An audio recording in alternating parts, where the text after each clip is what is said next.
Welcome back to Dewan Punit Indonesia, the English version. Jebret team, let's shift our focus to the future of our national team. With the World Cup qualifiers heating up, we're here to do some serious number crunching and tactical analysis on Indonesia's chances to advance. Our upcoming opponents include teams from the Arab region, Bahrain and China. And let's not forget, when facing teams like China and even Japan, the so-called bamboo nations, there are huge opportunities for us, especially if we learn from last year's matches. Taking a look at the current group standings, what do you think our chances are against teams from the Arab region, Bahrain and China? Are the numbers in our favor, Mas Firzi? Because you're always the man of numbers. No, I'm looking at the China game. Yeah, I think, well, this is a must-win game, of course. This is just like the Bahrain game. We don't take the draw from this. We don't want to see a loss, especially. 3 points. 3 points. With Tres puntos. 3 points. That's it. However way you want to win it, however way you want to play it, be more progressive or be more direct or be more possession based. We know that China, they're not in a very good performance right now with the way they lost the game against Australia. But in Qingdao, we were, I don't know, we were expected to win. We were supposed to win before the match, but then things happened, and then we got that loss. It's a very costly loss for us, because even if we got that one more point on that game, we will be level with our Saudi Arabia. But it's okay. It's happened, and then the main thing is we have to win against the China game, because their last game will be against Bahrain. So one of those teams, they cannot go further than our points tally. So we don't want to go to Japan with the knowledge, with us having to win over there. So the China game. That's less realistic. A win against China would give us 12 points, isn't it? So I think that should be enough to go to round 4. Which is our first target, goal, our original target before the opportunity presented itself. Even now, the opportunity is still there. The opportunity is still there, but common sense realistically, common sense, not a deluded way of thinking it. Just be calm about it. There you go. Targeting the China game. I think it's unique, because in that June matches, we are going to face the bottom side, and then the one that is on top and has already qualified as the first team as well to qualify for the World Cup 2026. So it's going to be maybe a strange approach for that Japan game, but as Firzi said, and this might be an unpopular opinion, but I think Kluivert and his staff was using the Australia match to, again, it's like a free hit game. Experiment. The main thing is the matches against Bahrain and China, which Indonesia needs to win. And then the reaction was there from the players. I think psychologically there was something there that the coaching staff, Kluivert, are trying to do to the players, and then the perfect response was there. Because if maybe we got a draw in Sydney, or maybe we created the upset of winning there, maybe the mindset was different coming towards the two key matches against Bahrain and China. So Patrick tried a lot of experiments in that game, and the reaction is very good against Bahrain. So again, a winnable game against China, and we have to prepare well, because again, China playing against Indonesia in that first match under massive pressure in Qingdao, and they perform well, and they can figure out the chink in the armor for, at that time, the squad which played in China. So this is going to be a tricky but winnable game, and I think when you consider that we can protect that clean sheet against Bahrain, this needs to happen for the second time. Playing pragmatic, having a great defense, that's the perfect platform for a 3-point. I don't know. I thought if we played like this, I mean, if we played like how we played against Bahrain, we played against China, I think things would go smoother. I think we played solid. we just needed to be more sharp, and if we bring that sharpness to the next game against China, then I think we'll do fine. Now the next thing is for us to, just again, Fiercy said about keeping calm, because we expected we were going to win that game against China early on. It's like a given. We were expecting to get a draw against. Manage your expectations. Exactly. So this is China we're talking about. I've learned it the hard way.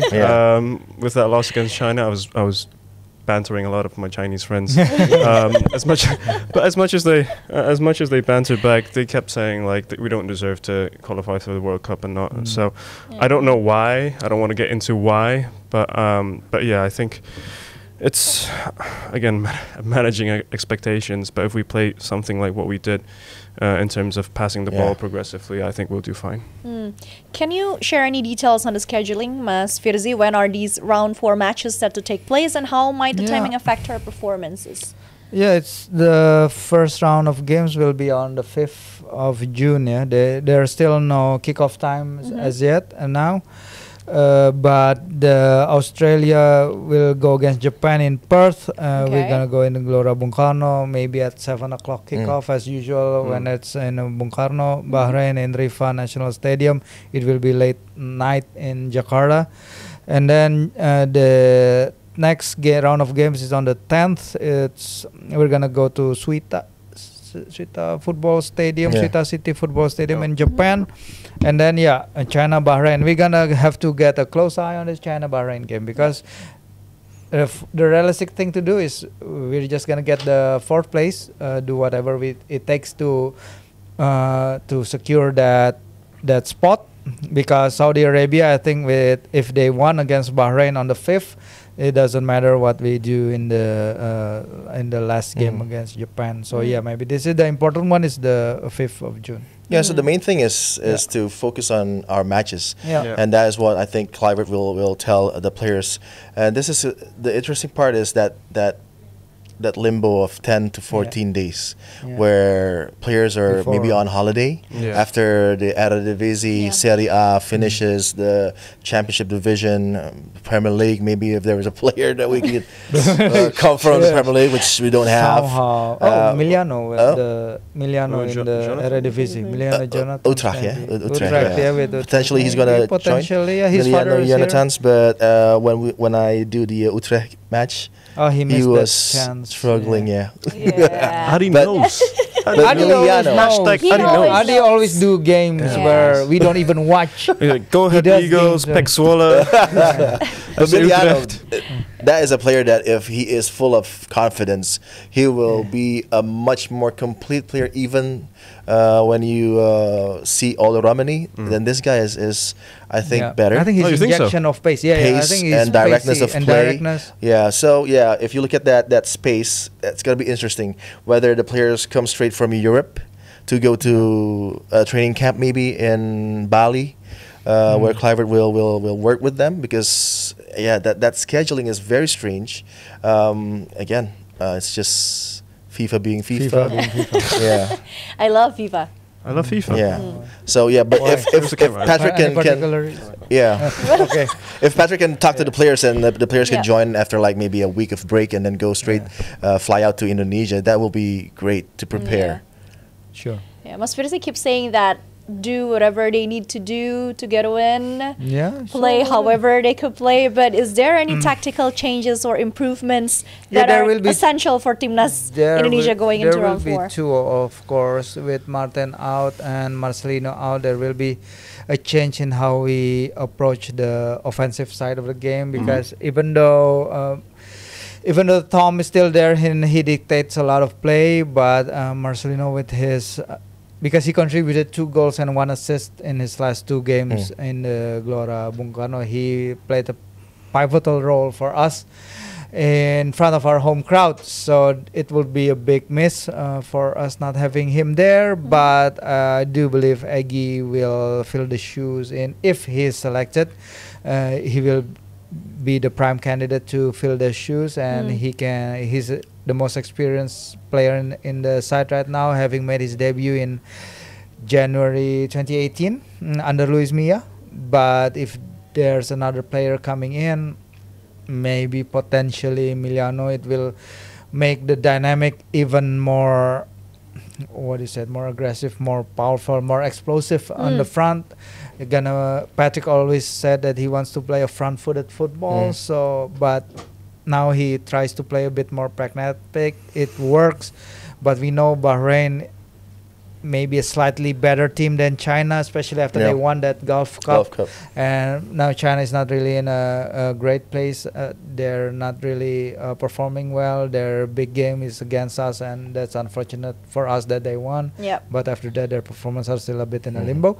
But yeah, against the bottom team in the group, but manage expectation is really necessary because we're saying this already. Silence is all. We are all. I think we're gonna win. Say less is more. This is dangerous because dangerous China is that bottom place side that is a pest and might just provide that problem that which they provide us in Qingdao. We control the match, but in there's no penetration. 2 moments, 2 moments they can score. So this is something that I think. The match will be determined by who is more defensively equipped because both teams are struggling defensively. That clean sheet was great against Bahrain, but in total, 14 goals conceded, right, for Indonesia. 14 goals, in this qualification is the third worst. I think China is the second worst with 16, and we have Qatar. China is on 19. 19, right now, because they added lost, 2, and Qatar is struggling as well defensively. So 3 teams struggling in defense, but has a interesting way of attack. And I think if Emiliano Jonathans is going to play, he's going to provide that interchange fluidity with the likes of Ragnar or Romani. So it's going to be an interesting front line because from the couple of matches I have seen Emiliano Jonathans, he plays from that right side. Yeah, and he almost scored when I did the Utrecht, and he almost scored against Almere. I think he hit the bar. And then what matches was that? I think it's against PSV. He got that really golden chance to score from the center of the area, and then he just misses the target. That should have been a goal, but maybe playing at a level like against China, maybe he will do better. But this is still speculation. There's nothing yet from the federation about Milano Jonathans. Maybe we're talking ahead of ourselves, but 3 months. 3 months is a bit of a long time. We saw how fast the federation can work to get those type of players that we needed. A great job to the federation to bring in game-changing players in Joey, in Ole, and to bring in cover for Martin. Emil is ready. Emil has that experience with the team. When we needed him in the June window, it's not like it will be his first time with the group. He knows the group already. His presence on the training field will be a big boost for the players, and now he can experience it with the other goalkeepers and with the whole squad. I don't know. I wouldn't change much. I know it's June feels so far away, but that's what happened with March. You felt like it was so far away. Patrick Kluivert felt like it was yesterday now, him being announced. So hopefully everybody stays fit. I wouldn't change much, to be honest, on what happened with Bahrain, because I don't think, if it ain't broke, don't fix it. Other than, the suspended players. So I wouldn't change much. Make our plays more solid, solidify that back line, because there was a lot of near misses and saves, which fortunately our players could cover. But agree with what Virzi said as well. Maybe the one headache for Kluivert is Mace Hilhers. He is our best player. Sure. I think so, best defender.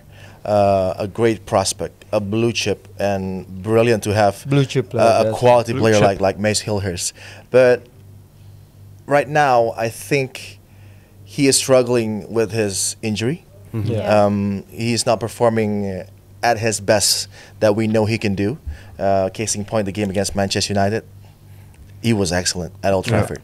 And that is the Mace Hilhers that if Patrick can unlock, that will be the key component for us doing great in the qualifications towards the World Cup, even doing well if we go to the World Cup. Yeah. So this is a player that's very interesting, and I think Patrick needs to massage his ego as well. Yeah, I think that's the important Yeah, in the thing. back line, Ego. I think with him knowing that he has that capability to become a great player, teams from the Premier League, from La Liga, from Serie A, looking at him, and this is not just about teams in 10th position, in 14th position, but we're talking about the first, second, third position in the top 5 elite league in Europe.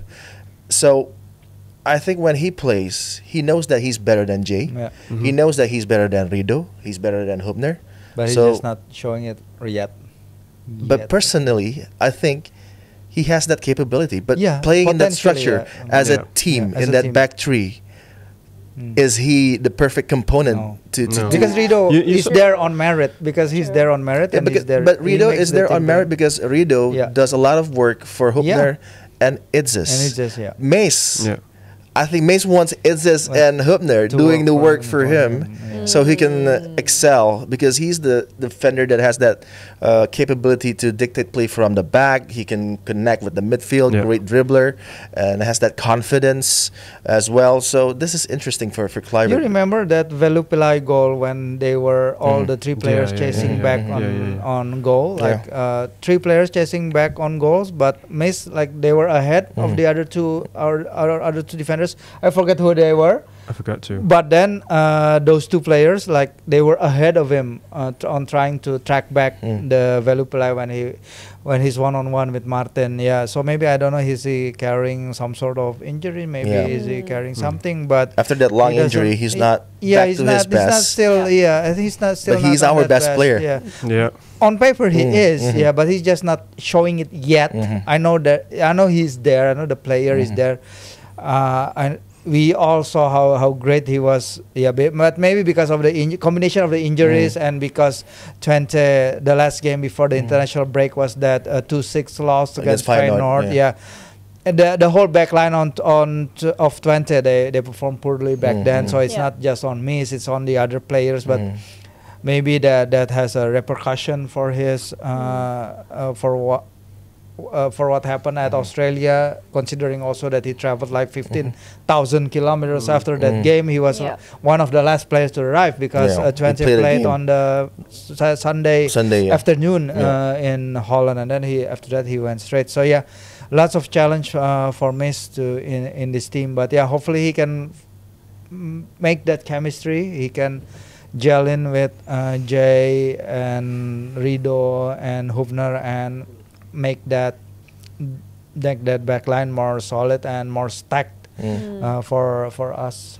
Yeah. I'll just be quite brief. Like, looking back at the Australia game as well, it's such a shock to see how many times our players were caught out of position and caught just in shock of just random passes and random, like, I don't know, just really bad balls. So, we can't blame it on Mace himself. We can't blame it on the other players himself. It's part of whatever Patrick wanted to try, and obviously he paid for it with a lot of #Kluivert out already. But yeah, hopefully we don't see that again, because discombobulated in that back line, being so, and he was so upfront. Mace was so upfront, and maybe that was part of again the system. So hopefully we don't see that against China. I mean we already saw something different against Bahrain. So I think again, keep that solidity in the back line, and I think we'll do fine. But I think this might shock you guys. But I'm always shocked by you.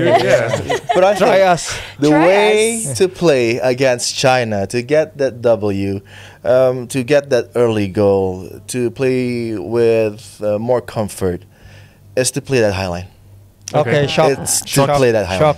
I'm Yeah. shocked. Seriously? I will go with Kluivert. Seriously? Yeah, I will That go with seriously sounds Kluivert. I personal. will Why you accompany change something him. that works? But I will accompany him to that hill along with Kluivert, and I would say that the perfect way to play China is with that high line, because we have Pelupesi now. And then, Yes. yeah, right? Okay, you're sold now? Yeah, I'm But sold. what Okay. happened? That's And with the then balls behind the defense? there is Hubner. He has that pace. And then there's Verdonk. He can cover and protect that. If China can go on the counter and try to go in behind, Verdonk will cover. And then you have Dix that can go inverted to stop that transition. So now is the perfect time to go with your ad, Mr. Kluivert, Mr. Lanzat, and Pastor. You go to Holland, yeah, right now, and in Holland, you have that private meeting between you and your staff. This is good. And try and go back to your advert, which is a very fluent, expansive style of football. play, front foot with goals, of course, after dominating possession. This is the missing link. Maybe if we could score early against Australia, not 5-1, maybe 5-2. A lot of people are saying that if they can change the game, change the game, from 5-1 to 5-2, because the structure was not right. But now Patrick learns a lot. The structure is a lot more better, and with the 3-1 or the 3-2 in that midfield to the back line, that is very, very positive. So now, trust me, this is time for that high line. Frizzy doesn't agree with me. I think I was shocked, but I think that makes sense. If you want to show the fans of what you as a coach wants the team to play, I think that advert in that first 10 minutes in Sydney, that is the future. And now for the game against China, the future is now. Get that 2 quick goals after playing like that, and then you go on your low block or mid block. That's fine. And now you have that protection that you need. I think with Pelupesi, even with Ivar Jenner, with the right players. That's still a bit of that's still a bit of a risk, but I think we have I think that's a risk that's got to be taken by the staff because we're playing at home. Yeah, but I'm saying it's still a risk, but we didn't have the pace, we didn't have the cover enough. So I think it's good that if we see something different and it works. Just hopefully we don't get discombobulated by random passes and clearance anymore. Because it was just random clearance, header going into the keeper. Martin Pass didn't get to intercept it, but that's a shock, still a risk, and if it happens, maybe something good. And defending the set pieces, defending the set pieces as well. Defending the set pieces as well. Now Kluivert sets up that 6 to 8 players. Before in Australia, trying to go the Glasner way with minimalized players on the goal line, and then you try to counter against Lewis Miller. Against the types of Lewis Miller, against Kyrels, who's a great player for Brisbane Roar, and now he plays for DC United. Again, he knows the players. I've seen Rose from when he was 17 playing. Did you have coffee with him also? Kyrels at Arabica with Lewis Miller, coffee as well because he likes his coffee from Arabica, black and strong. A couple of coffee meetings with him. That's for you. There you go. So again, unpopular, might shock you, shock Fierzi, but I think this is a great opportunity, and I think if Patrick can go with the style of play that he wants, that he shows in that first 10 minutes, it will be amazing if Indonesia can win with that style and then provide the entertainment for that 80,000 plus spectator for Pa Eric watching in the VIP seats. It will be, I think he will go, he will laugh all the way to his house back from Quebec after seeing expansive football, high line, positive play, and trying to get that 3 points. It's just going to show that we can play in a lot of different styles. If you pick your opponents well. Defensively against Bahrain, we set up very well. Now against China, we can go and play that positive football. So So what do you think, Jebret team? I know the upcoming round 2 fixtures promise to be highly competitive and every point will be crucial. Do you agree with Adiani? Please write your comments on the comment section below. But unfortunately, it's time for us to say bye-bye because we're done for today's episode. Mas Firzi, do you have anything to say to what Adiani just proposed? No. Are you still shocked? When Adi speaks, we listen. we don't want the samey type of approach because we know that Kluivert and his staff can do a lot better in terms of that attacking flair. He needs to walk the talk.